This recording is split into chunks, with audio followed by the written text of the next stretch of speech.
Tama na yan. That's okay. Isang ulo lang naman ang kailangan namin. Ang ulo ni Bongbong Marcos! Mr. Witness, napanood mo ang video. Ano ang kaugnayan ng video na ito sa insidente ng Rage Coalition na tinukoy mo kanina? Yan po yung aking tinutukoy na video. Ano ang partikular na sinabi ni Mayor Sebastian Duterte sa nasabing insidente kung iyong naaalala? Sinabi po niya na isang ulo lang naman ang kailangan namin, ang ulo ni Bongbong Marcos. Mr. Witness, ano ang kahalagahan ng insidenteng ito sa Rage Coalition sa investigasyon na ginagawa ng Special Task Force kaugnay ng banta ng Vice Presidente sa buhay ng Presidente? Objection, Your Honor. Up to now, the prosecution has not established the relevance of these incidents to the matter at hand, Your Honor. Your Honor, I'm We're in the objecting on the basis process. of irrelevance, Your Honor. I'm in the process of establishing the relevance already, Your Honor. Counsel, kindly do so as best you can with the shortest possible time. I will allow it.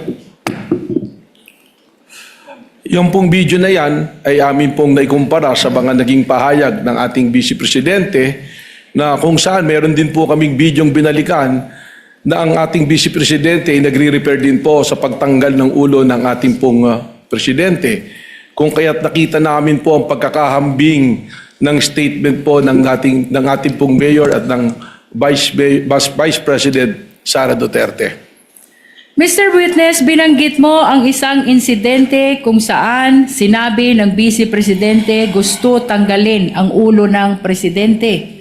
Ano itong insidenteng ito kung iyong nalalaman? Sa aking pong recollection sa pag-iimbestiga, ito po yung kanyang press conference noong October 18 ng 2024 kung saan sinabi niya, gusto kong tanggalin ang ulo niya ba? At sinabi rin po niya nga, imagine cutting his head. So yan po ang binabanggit ko na video. Kaugnay ng sinabi niya na gusto ko tanggalin yung ulo niya ba? Anong partikular na bahagi ng binanggit mo na video ang tumutukoy sa sinabing ito ng Vice Presidente?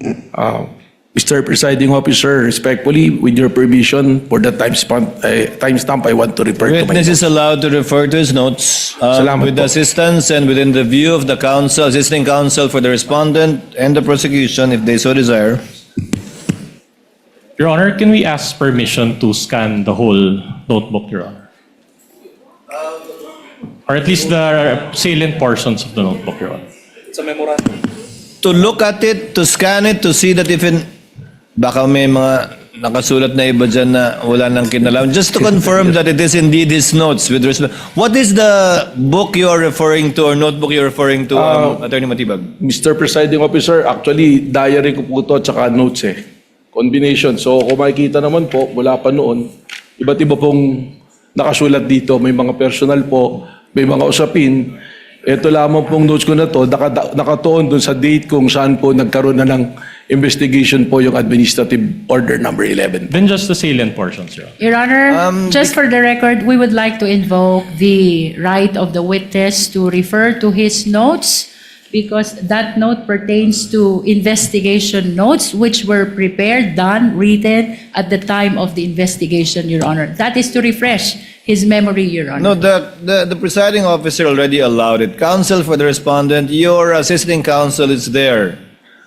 Without necessarily scanning the whole notebook which might contain other confidential or perhaps personal information, he may observe what the witness is referring to and you may make your observations known to the record should he observe something out of the ordinary. Witness may answer. Ang timestamp po dun sa sinabi kong gusto kong tanggalin yung ulo niya ba is from 1:35:57 to 1:36:10 po. Your Honor, may we request that the video of the Vice President on October 18, 2024, during her press conference, previously marked as P411, particularly timestamp 1:35:57 to 1:36:10, be played, Your Honor. Has the USB seal been broken by the witness?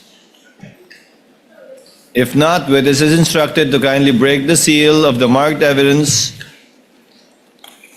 in full view of the assisting counsels for the parties. Thereafter, for the USB to be brought to the tech booth, and the clerk of court is instructed to have it played with respect to the identified timestamps of Director Matibag.